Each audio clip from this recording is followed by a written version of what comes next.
auxquelles nous faisons face à Montréal, c'est à l'une. Donc, d'ailleurs, il était derrière la publication de l'article dont Khadim faisait allusion tantôt. Et pour attaquer directement, en fait, si on s'intéresse aujourd'hui à, disons, l'Inde, qui est l'autre ami asiatique de l'Afrique, c'est que l'Inde est parvenue, en tout cas au cours des dernières années, à réaliser des performances économiques remarquables. Et en lisant l'ouvrage de Alun, en tout cas dans une perspective pas dépendante, en tout cas l'analyse des trajectoires, la question lancinante que je me pose, c'est que pourquoi l'Inde, qui a connu la colonisation, au même titre que l'Afrique, a pu, au cours des dernières années, enregistrer des résultats économiques aussi considérables au moment où les pays africains qui étaient sensiblement au même niveau que l'Inde durant les indépendances ont du mal à décoller. Donc ça, c'est vraiment une question qui me taraude l'esprit et j'aimerais peut-être qu'Alun apporte des clarifications, en tout cas des explications par rapport à ça.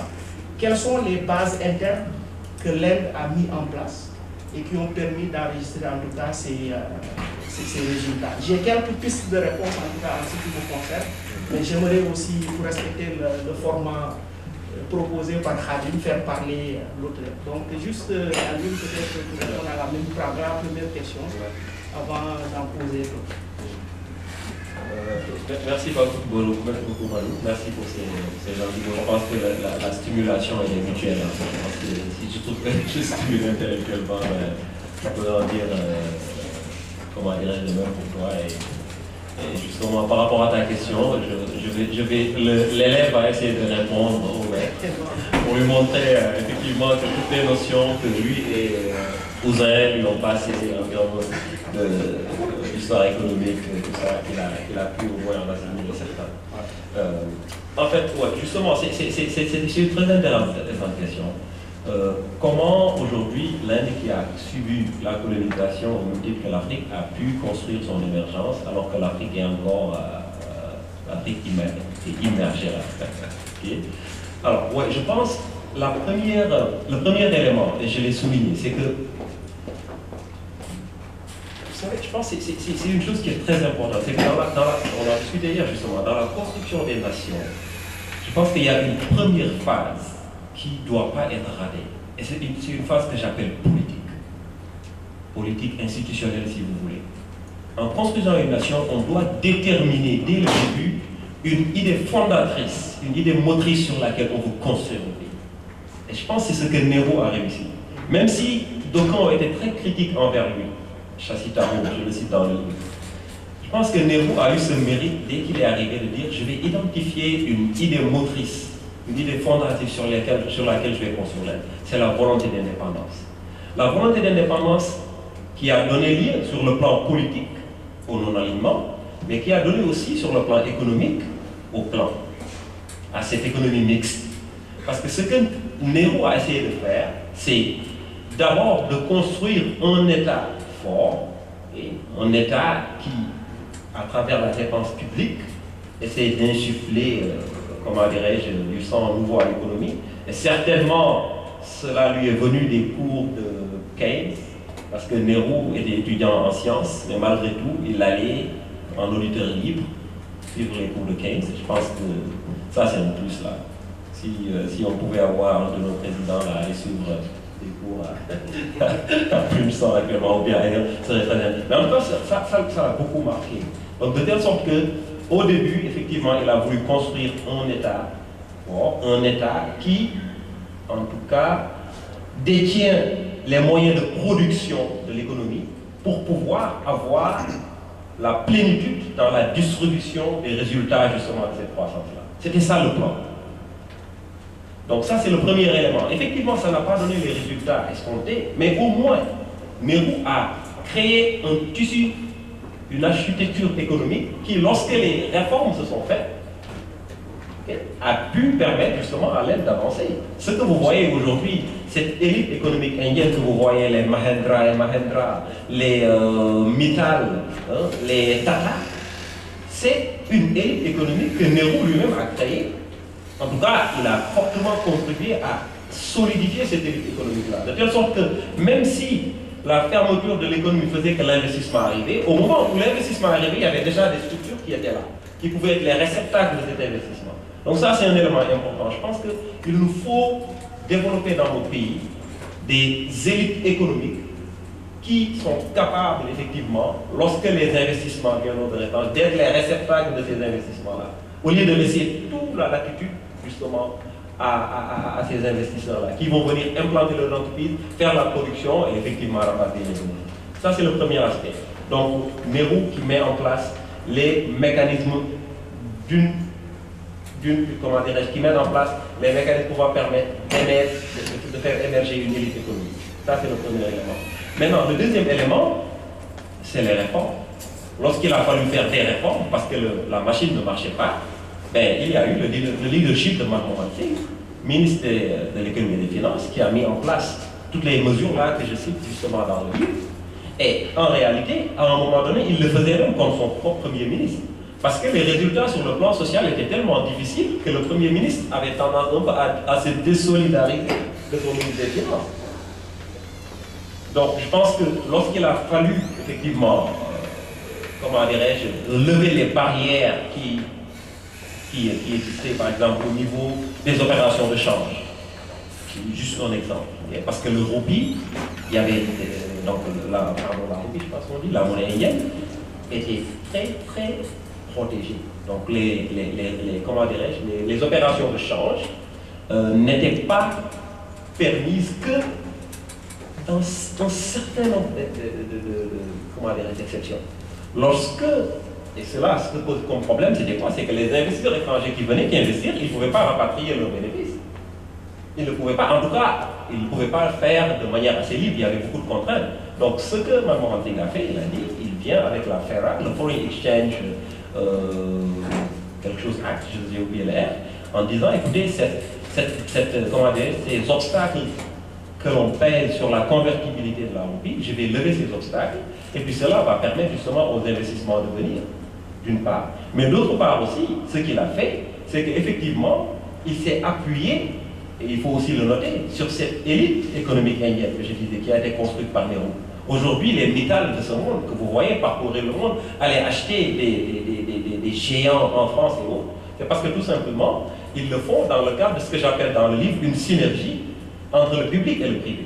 Et même quand vous voyez les investissements en Afrique, c'est l'exemple parfait d'une synergie, parce que on a tendance à voir que les entreprises publiques se positionnent plus dans les grands travaux d'infrastructures et autres, alors que les privés vont dans les autres domaines qui sont un peu moins stratégiques, et donc télécommunications et autres. Vous voyez. Donc je pense qu'il y a tous ces éléments-là, mais moi je suis sûr que tu pourras en ajouter d'autres. Donc, en fait, si je te suis bien à l'une, il y a un trait de caractère qui est fondamental, en tout cas dans l'économie indienne, c'est que depuis Nehru, l'Inde a su en tout cas avoir le contrôle un peu de ses outils de gouvernance économique. C'est ce qui leur a permis d'initier les réformes à partir de 1991. Mais quand je regarde un peu la situation africaine, où on n'a pas ce contrôle-là, où, surtout en prenant le cas du Sénégal, l'essentiel des politiques économiques qui ont été initiées depuis 1960 ont été pensées et conçues à l'extérieur du Sénégal, en tout cas au niveau à l'extérieur de l'UEMOA.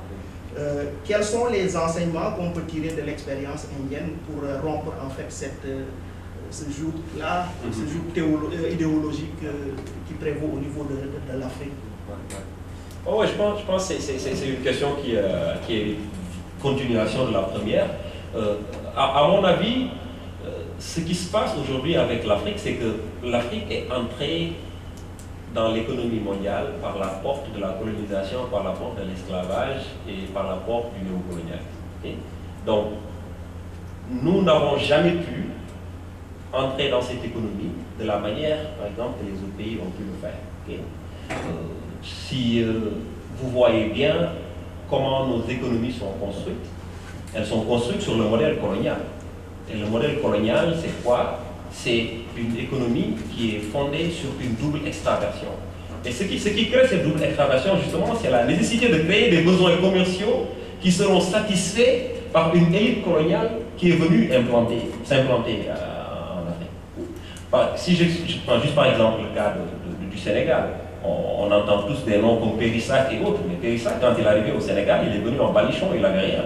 Mais c'est parce que tout simplement, les colons ont eu cette idée géniale de faire naître des besoins commerciaux à travers une double extraversion, laquelle ce que vous produisez est pour l'extérieur. Ce que vous consommez vient de l'extérieur. Mais il va falloir bien que ce qu'on produit, que les gens le prennent pour l'amener à l'extérieur. Ce qui se produit à l'extérieur et qu'on doit amener au pays, il va falloir bien que les gens aillent chercher ça et l'amener. Donc il faut qu'il y ait des commerçants, de grands négociants. Donc c'est ça le principe de l'économie coloniale. C'est créer cette double extraversion qui elle-même crée des besoins commerciaux qui seront satisfaits par une élite coloniale implantée dans le pays. Et on n'a pas, au moment des indépendances, pensé à renverser ce paradigme-là. Parce que tout simplement, comme tu le dis, nous ne disposons pas de tous les moyens, tous les instruments qui nous permettent d'agir sur les leviers économiques. Aujourd'hui, au Sénégal, on est toujours en face de cette double extraversion-là, qui fait que, effectivement, notre balance commerciale ne cesse de devenir plus déficitaire encore et encore. Les outils les outils qui puissent nous permettre de faire une certaine politique monétaire, pas de politique monétaire, parce que c'est la BCEAO qui s'en occupe, mais elle est très frileuse, parce que tout simplement, comme tu le dis, quand tu as 60% de tes réserves de devises étrangères qui sont quelque part dans le compte d'exploitation de la Banque de France, compte d'exploitation sur lequel tu n'as aucun droit de regard. Par contre, on te dit, non, verse juste, tu verses cette année, mais ce que tu as versé comme excédent cette année, toi, le Sénégal, on l'a utilisé pour combler le déficit du Bénin. Donc il y a un système de péréquation qui fait que toi, tu ne peux même pas voir ce que tu verses. Parce que ce que tu verses, si c'est beaucoup, on le prend pour donner ça à notre pays. Vous voyez? Donc ça, c'est des éléments qui font qu'aujourd'hui, mais nous ne disposons pas de cette indépendance économique. Et pour revenir à ta question, c'est cela. Comment faire pour disposer de cette indépendance économique? Comment faire pour disposer des leviers qui puissent nous permettre de lancer notre développement économique? Pour moi, la solution, elle est unique. La solution, elle est unique. On ne peut aujourd'hui résister et vivre dans ce système international que si on parle d'une Afrique unie. Ça, c'est, je veux dire, il n'y a même pas photo. Tout à l'heure, Khadim parlait de ces forums où il y a l'Afrique et les autres pays. Mais au moins, ça a un mérite. C'est que ça a un mérite, c'est que ce qui est bizarre, c'est que nous, Africains, c'est les autres qui nous retournent, qui nous projettent cette image d'une Afrique unie, alors qu'on ne l'est pas. Vous voyez, quand quelqu'un me dit tu viens d'Afrique, bon, c'est vrai, au début, ça me faisait un peu mal. Pourquoi il me dit je viens d'Afrique, je viens du Sénégal? Mais en réalité, c'est bien. Parce qu'à force de nous imposer cette image que l'Afrique est une, on va peut-être finir par intérioriser ça et puis aller à cette étape de l'unité africaine. Parce que les éléments, pour revenir à ta question, les éléments de la politique économique, on n'en dispose pas. On n'en dispose pas. La politique monétaire oublie, parce que tout simplement, nos devises étrangères ne nous appartiennent même pas, on les laisse à d'autres gens. Avec quels moyens on peut agir? Absolument. Et je disais tantôt durant nos échanges que, en tout cas du point de vue économique et même du point de vue juridique, peut-être que mes amis avocats ne me démentiront pas, le fait de battre la monnaie est un droit constitutionnel. Et pour quelqu'un qui connaît un peu l'origine du franc CFA, qui a une origine même nazie, peut-être que certains l'ignorent, mais c'est le même système que Hermann Göring, ancien ministre de l'économie et des finances de Hitler, le même système qu'il avait implanté pour asservir en fait la France durant l'annexion. C'est ce même système en fait que De Gaulle, en 1945, en créant le franc CFA, a mis en place en Afrique, aussi bien dans ses fondements que dans son fonctionnement. Donc c'est une façon aussi de dire que ça c'est le premier volet auquel il faudra s'attaquer, peut-être pour rompre un peu cette dépendance et aussi d'avoir le contrôle un peu de nos outils de gouvernance économique. Mais Alun, en lisant ton livre aussi, il y a un aspect qui m'a beaucoup intéressé.